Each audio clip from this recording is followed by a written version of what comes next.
You're very welcome along to the Zoom room. It's Johnny Ward, joined by Bill Esdaile and Silvestre De Sousa, who has 3 rides on the card on Thursday, and we'll have further rides throughout the week, which we'll talk about. And you're very welcome to day 3 of Royal Ascot. And just to mention on the Zoom, a couple of offers from Star Sports. Check out the website or the app.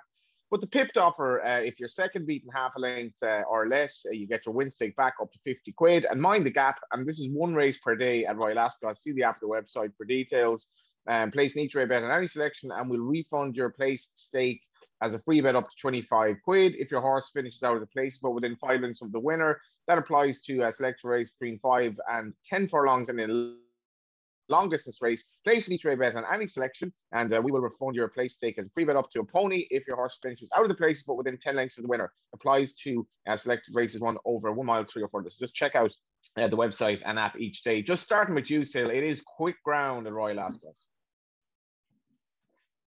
Yes, and it was a really fast ground today. It's a warm day, but was very safe ground. But I think it was a big crowd to me, and for the first day, and the atmosphere just brought hot weather. But it was good, safe ground, lovely ground, nice for the horses.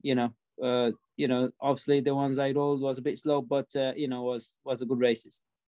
Let's get straight into the big race on day 3, which is the Gold Cup. Now, Stradivarius, and he's bid to emulate Yates, winning the race 4 times. He came unstuck last year. Kyprios could be Yates's kind of heir apparent, if you believe the gamble that has come on this horse in recent years. And starting with you here, Bill, if ever a horse were bred for Gold Cup, he's obviously a brother to Search for a Song. He's a half-brother to Chester Cup winner. Is he good enough? Is he too short? He is a bit too short. I mean, the key here is we're unlikely to see Trushan, even though he's declared. It'd be a big surprise if they run him on this ground. It's very quick. They're going to be watering each night to maintain. The rain, if it comes, is Friday, Saturday stuff. It's nowhere near Thursday. So Trushan will come out. It looks on paper a straight match between Strad, the monster, and the new incumbent, Kyprios. Kyprios, I love his attitude. I love the way he sticks his head out and battles. 2 good wings, Savile Beg and the other 1 mile 6 race. He looks the real deal. Just the niggling concern in the back of my mind is the fact that he got very warm here last year and he got upset and he got his head stuck in the stalls in the Queen's Vase. And I know he's an older horse now and he's a bit more experienced, and those kind of misdemeanors might be behind him. But it's just a niggling worry. When he was 9-4, 5-2, it was fine. When he's 6-4, 11-8, it's a worry. I'd like to see how he handles the heat and the preliminaries. Strad is rock solid. He's just a bit long in the tooth. And then with Princess Zoe, you're looking at a horse that is tough, probably wants the ground softer, but was second in the race last year, won at the track recently. She'll run her race. And Mojo Star might be the each way value. I don't know what price Mojo Star is, but Mojo Star could be the one to hit the frame at a big price, but it's a great race. Yeah, it's a great race. And do keep an eye out for our offers, because the Ascot race, the Gold Cup, could come into it. We'll go to the Norfolk now, which is the 2:30, and still has a ride here from Michael O'Callaghan, Crispy Cat. So this could be fascinating, still. Yes, absolutely. He's has done nothing wrong. He won his first race, and he finished second at the last 2 rides, and it's a nice ride.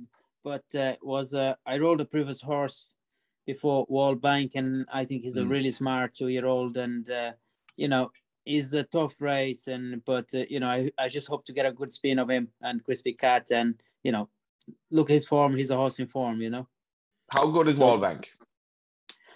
He was very smart. I don't think he beat much, but when you look at the time, what he did and the kind of ground the way it was, I was very pleased, and I think he will be a big player in this race.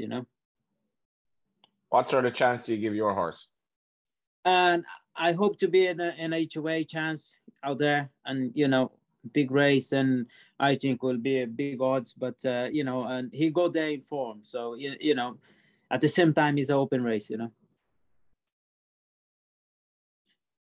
Yeah, he went there in form. The form of Sil's horse was obviously put to the test by Blackbeard today, who didn't run badly in the Coventry. But all the time, guys, they're really purring about this Wall Bank, Bill.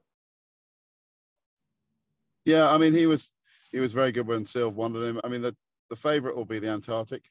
for Aidan O'Brien, whose 2 horses didn't cover themselves with glory in the Coventry, but he's 2 from 2. He'll be favourite. I'm not sure he will be Wallbank favourite, you know. I'm not certain he'll go off favourite. Yeah, maybe. I mean, him or Wallbank will kind of head up the market. I mean, at the moment, I think they're 7-4 and 5-2. That gap could close. Wallbank ran in a good race at Ascot, like you say, first time up, and then won, as he should do, next time. Look, from a betting point of view, it's a very small field for the Norfolk. We don't normally get kind of 10, 12 runners in a race like this. It's normally a much bigger field. There might just be a bit of value against the front 2. I thought I was really impressed with Brave Nation when he won at Doncaster. And the other Sioux Nation 2-year-old, Bakil of Andrew Baldings, who won at Ascot.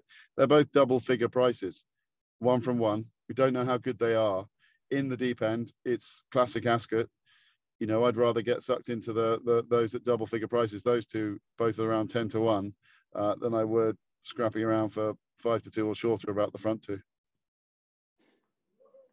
Yeah, it would be very interesting who goes off favourite there, because obviously the Irish horses and Coventry today weren't. They were just recording this on Tuesday evening. They weren't exactly overly impressive.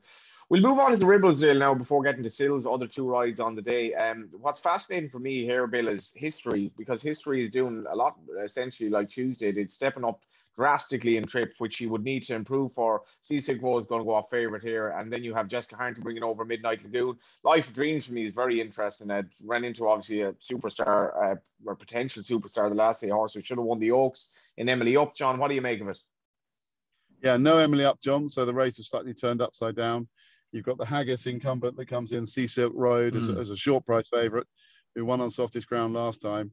Looks a really smart filly. Does she deserve to be as short as she is? Probably not, arguably. I think there's a bit more strength and depth, even though it's only a small field. I was interested in taking a chance on those at bigger prices, surprise, surprise. But Seasick Road and Magic Lagoon are first and second in the market. I was interested in history. Just on breeding, the step up from a mile, you know, she wasn't able to kind of mix it with Homeless Songs in the Irish Guineas last time, finishing 7th. But step up and trip, she could be anything. And Aidan had quite a few runners here. She's around 7 or 8-1, I think. It's just too big a price. As is the stable that won it last year, Mukadama, Roger Varian's filly. She's 8-9-1. She's got bits and bobs of form that suggest she could take a big upward curve in this race. I think it's a much tighter contest than the market has. Would suggest I'd probably go with history at 7-8-1 as just a bit of value against the front 2. I think Cecil Grows a bit, like, considering she's rated 103, she's been put in quite short. I have to say I'm not sure about history getting that trip in terms of the Dams by showcasing as well, but we'll see what happens. Let's move on to the next race of the day, which is Sil's second mount of the day. And that is Great Max, again for Michael O'Callaghan, who's a big fan of Sil, in the Britannia Stakes. And you've been booked by the owner again here, Sil. Big price. Yeah, it's big price, you know, and he's a horse probably has been in and out. You know, obviously, I mean, the second is 3 now there. Ross and Mike, the first is 3. And, you know, is a tough, you know, probably it's a tough race. And, you know, and Power Beauty probably is the one of my pick, you know. This is a very tough race. I suppose the one thing about your horse still is that, you know, he is dropping in trip. He's relatively unexposed since he joined Michael O'Callaghan. Maybe there's a bit of improvement there.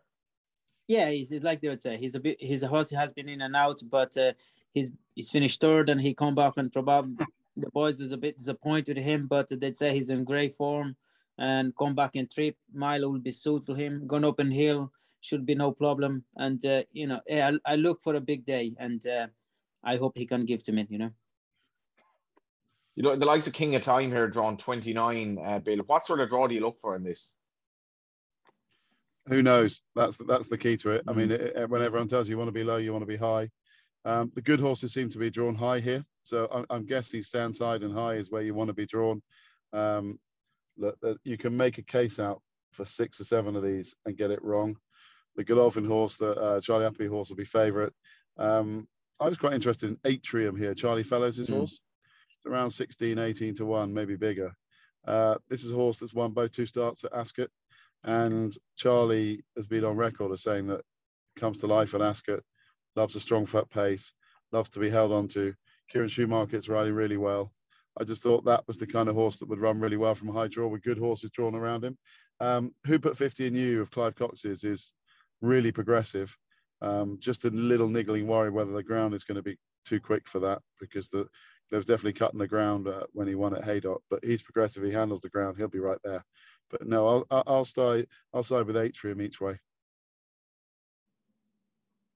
Keep an eye out for Amartentia as well, who landed a bit of a gamble at Nice last time for JP McManus' daughter, despite his trainer apparently not thinking he was going to win on the day. We're going to just mention the Hampton Court briefly now, in the sense of the short price favourite here, Reach for the Moon, Bill.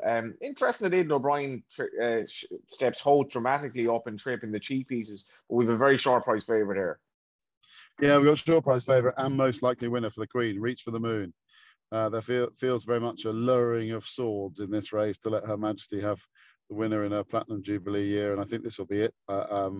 Everything is right for Reach the Moon. Mile and a quarter, small field, just got done by a horse who upheld the form of it in the St James's Palace, going down a neck and a head or whatever. So that Sandown form looks good. I think Reach of the Moon is pretty bomb-proof and will win. Who will finish second? Not so sure. Don't think it matters. Reach for the Moon by spare change. Right, let's get on to Sil's last ride of the night. Snazzy Jazzy, possibly your best ride of the day, drawn 21 in the finale. Sil, this horse is going to be a big enough price. It's a massive field. What are your hopes? Well, hopes, and the top weight horse give a lot of weight to us, and my horse come to this race in a good form. He won last time out in Hamilton. He hasn't won by a huge margin, but managed to get his head in front. So anything can happen. A handicap like stiff track, he's suitable, and we hear. But I hope he can run well, and I'm sure he'll give his best out there. And have you ridden much for the? Pardon? Have you ridden much for the trainers, Sil? No, I'm not associated with the yard, and that's I think it's one of my first rides for them. What about this Muntasib, Bill, who's probably going to go off favourite, another Haggis improver?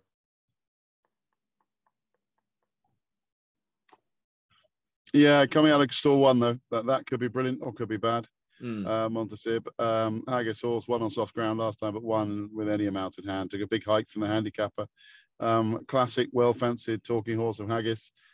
Is there much mileage in backing him at his current price? He's going to be around 4-1, probably not in a race like this. I'd say he's probably best left at that price, although he's a very likely winner. I quite like my old friend Chief of Chiefs. It's a bit of a Charlie Fellows love-in on this one, but Chief of Chief got great Ascot form, 7 furlongs. Jamie Spencer takes the ride, drawn behind some good horses, held on to, played late, got dropped a pound for no sort of run under Hayley Turner last time. And I thought this was the right race rather than the Wokium, and Chief of Chiefs at 16s will do for me in the lucky last. Yeah, down to a mark that definitely gives Chief of Chiefs a chance relative to Ascot form. Let's get your nap for day 3 then, Bill. And the nap, funny enough, this is one race we haven't mentioned, which is the King George, the second race on the card. And it's one of Aidan's, fun enough, Newfoundland, running off a mark of 90, I thought. Very, very interesting the way he won last time. Well, he won really well last time. You just got the feeling that this is not a 90 horse. He's a 100 horse. All of these horses are 100 horses, and he's running a handicap of 90. It's a race to go well in the pass. You just know he's not going to be far away, around 7-8-1. I'm interested to see Isra in that race too. He's 8-1, John Gosden's horse, who won the London Gold Cup. Or remember Bay Bridge winning the London Gold Cup of 90 a couple of years ago, and he's now rated 120. It's always a good race, and Israel won that. I was surprised when I saw those two, Israel and Newfoundland, 9 and 8 in the betting. I thought they'd start nearly half that, both of them. So I'm going to combine them at 9-2 in the King George and say I'm going to be on Israel and Newfoundland as my best bet of the day. And Newfoundland, what a beautiful pedigree this horse has. And like, if you're ever winning by a cozy length and a half last time at Navan, this was this horse. What do you think your best chance is on the day, Sil? Well, when you look at my rides, and I think Crispy Cat, I hope he could give me a good spin. Obviously, got well banked there to me, and he should be one of joint favourites. But Crispy Cat, I'll keep it in my mouth. Thanks very much to Sil, who is riding at Royal Ascot today. Thanks very much to Bill, who, as you can see, is actually at Royal Ascot just on his way home. And thanks very much for watching and listening. I'm sweet on Newfoundland as well. I'm very much with Bill on that one. And stay tuned later on in the week for our preview of Day 4 here on the Zoom Room. You're very welcome along to Day 4 of the Royal Ascot Zoom Room with Silvestre De Sousa and Bill Esdaile, who is at the track at Royal Ascot. Just a little caveat here. These declarations haven't just come in yet for Friday's racing, but Silvestre De Sousa looks like he's going to have 3, 4, if not more rides on the day, and some very interesting ones. So fascinated to get his view. Just before we get to the races with the Commonwealth Cup, I suppose the race of most note on the Friday, mention the Star Sports offer. Check out the website and the app for the Star Sports offer, and also for Sil's blog. Pipped at the post, if you're beating half a length or less and finish second, you get your stake back up to 50 quid. And mind the gap, 1 race per day at Royal Ascot. See the app or website for details. Place any trade bet in any selection, and we'll refund your place stake as a free bet up to a pony if your horse finishes out of the places, but within 5 lengths of the winner. That's races over 5 furlongs to mile and 2 furlongs. And in a long distance race, place any trade bet on any selection, and we will refund your place stake as a free bet up to £25 if your horse finishes out of the places, but within 10 lengths of the winner. And that applies to selected races over 1 mile, 3 or further. Let's get straight into the Commonwealth Cup.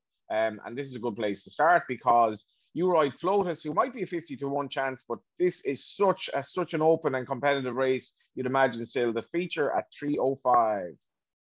Yes, and Flotus, and she ran a good race last time out, and probably she just bump into improving filly, one of Haggis, and don't forget that filly. She has finished second in Group 1 company, last year as a 2-year-old.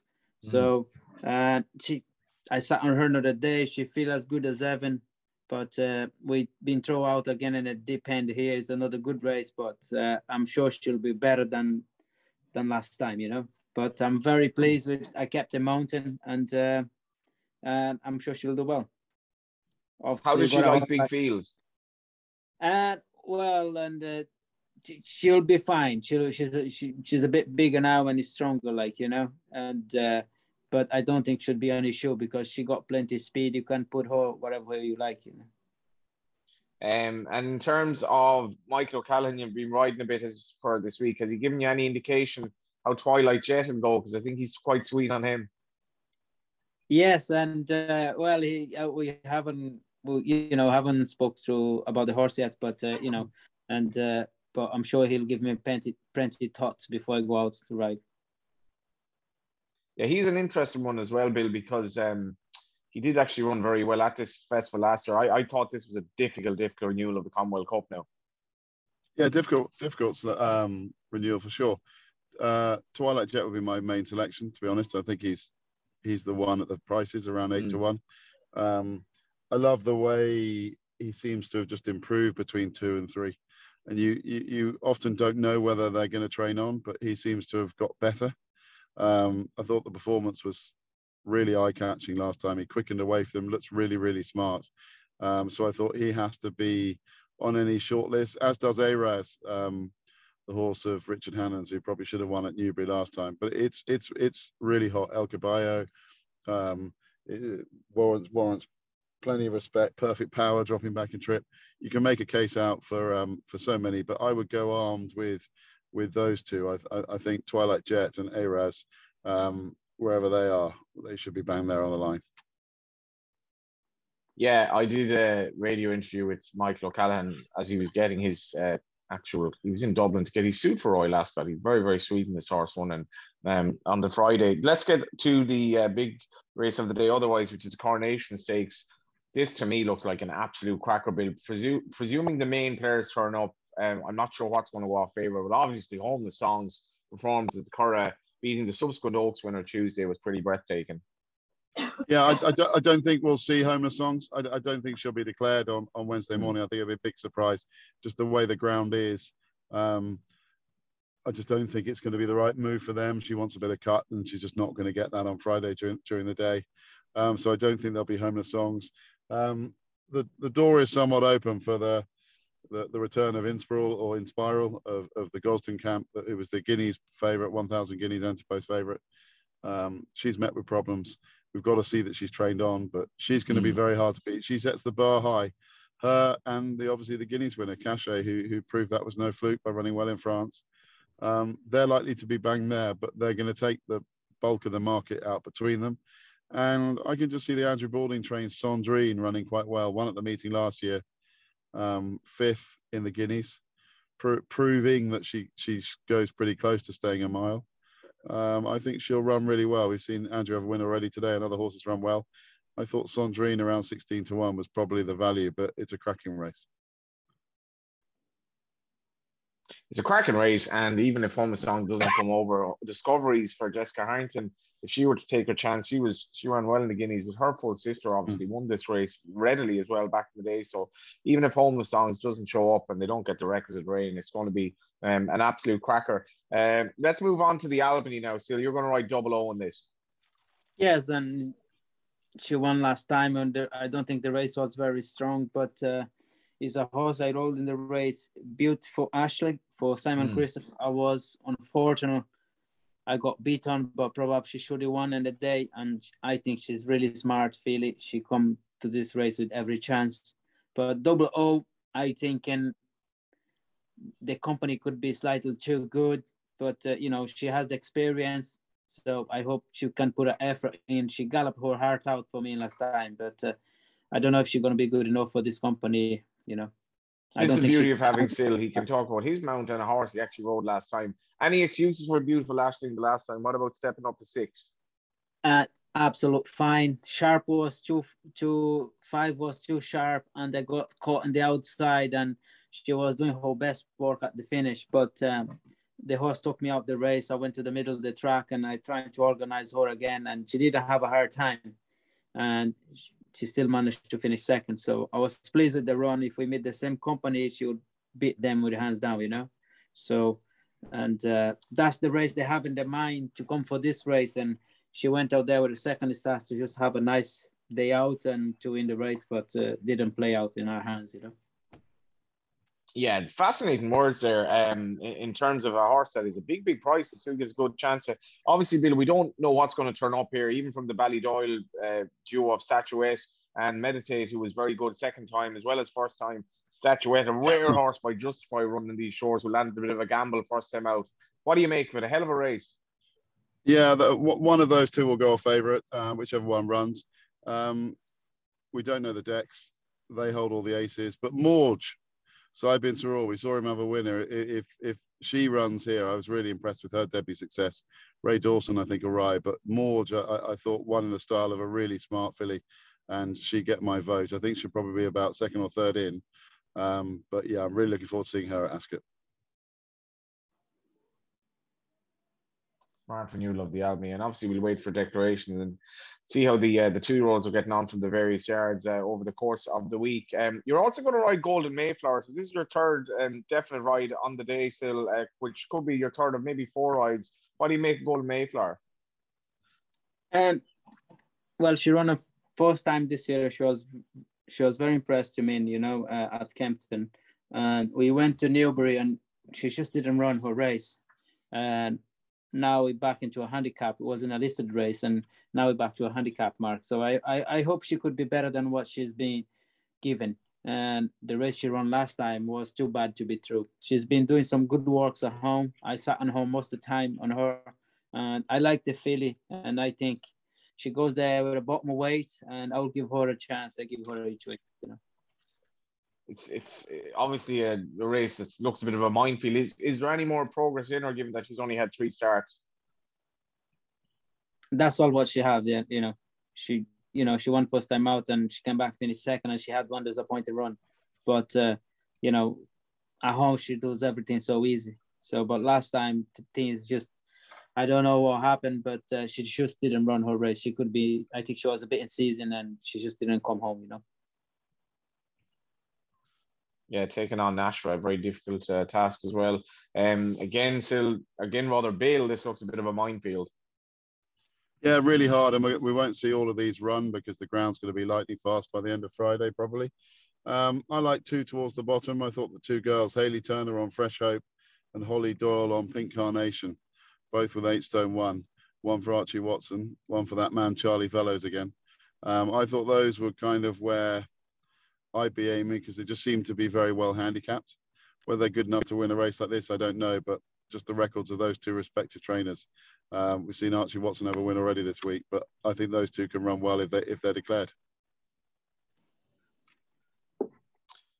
Let's get to anything else you have on the day, Bill. A difficult Friday at Royal Ascot.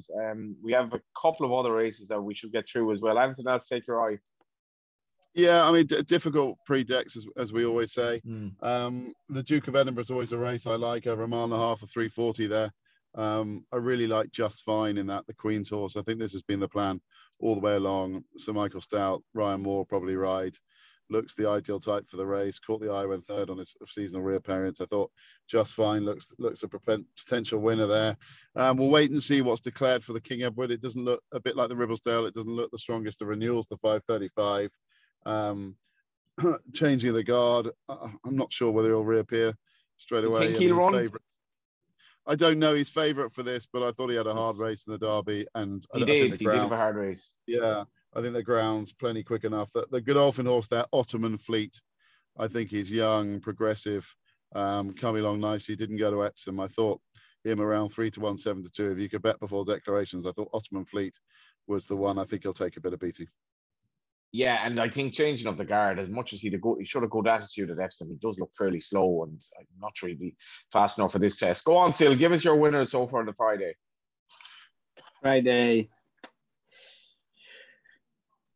me have a look at it. Well, I don't know, and I think they're so competitive. It's unbelievable, and I can't say, what's your best chance? Is it double O? No, I think my best Golden chance Mayflower. It could be in the bottom of the weight in a handicap. I think Golden Mayflower could run well. I think so, yeah. Yeah, Gold Mayflower. I'll go for. Yeah, very best of luck to Sil. She'll be a big prize. Golden Mayflower, he gives us his nap. Yeah, sorry, Sil, go ahead. Gold Mayflower. I'll keep Gold Mayflower. Going to be a big price bidding to bounce back. Thanks very much to Bill and Sil. As we said, we did that before declarations, but I think you have a fair idea of what may or may not run. Slight possibility of the ground changing as the week goes on. And check out the website for those offers I mentioned, and obviously the app as well, and for Sil's blog throughout the course of the 5 days of Royal Ascot. Thanks to Sil, thanks to Bill. I was Johnny Ward, and that was the Zoom Room on the Friday of Royal Ascot.